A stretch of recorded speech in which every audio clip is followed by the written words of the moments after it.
একবার এক মহিলা আল্লাহর নবী সাল্লাল্লাহু আলাইহি ওয়াসাল্লামের কাছে এসে বলতেছে, ইয়া রাসূলুল্লাহ সাল্লাল্লাহু আলাইহি ওয়াসাল্লাম, আমি শুনেছি আপনি জিহাদের ময়দানে যাবেন, যুদ্ধের ময়দানে যাবেন। ইয়া রাসূলুল্লাহ সাল্লাল্লাহু আলাইহি ওয়াসাল্লাম, আমি মহিলা মানুষ, আমি তো যুদ্ধের ময়দানে যাইতে পারবো না। আমার কলিজার টুকরা সন্তানকে জিহাদের ময়দানে নিয়ে যান।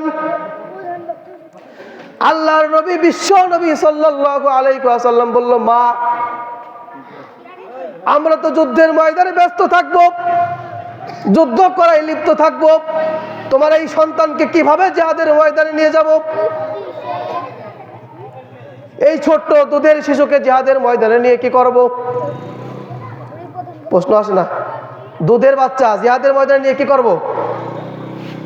মা আল্লাহর নবী বিশ্ব নবী সাল্লাল্লাহু আলাইহি ওয়াসাল্লামকে কতটা ভালোবাসে।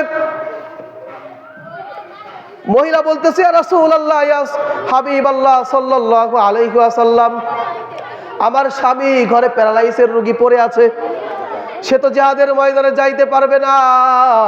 সে যদি জিহাদের ময়দানে যাইতে পারতো, আমি তাকে আজকে জিহাদের ময়দানে পাঠাইয়া দিতাম।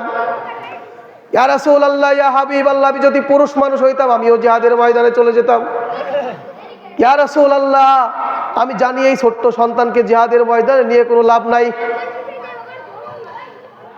ইয়া রাসূলুল্লাহ, ইয়া হাবিবাল্লাহ, অন্তত কাফেরেরা যখন দূর থেকে তীর নিক্ষেপ করে, তলোয়ার দ্বারা যখন আপনাকে আঘাত করে, আমার এই সন্তানকে ঢাল স্বরূপ তলোয়ারের সামনে ধরবেন, আমার এই সন্তানকে ঢাল স্বরূপ তীরের সামনে ধরবেন, যাতে আমার এই সন্তানের ভিতরে তীর ঢুকে যায়, সন্তানের ভিতরে তলোয়ারের আঘাত লাগে।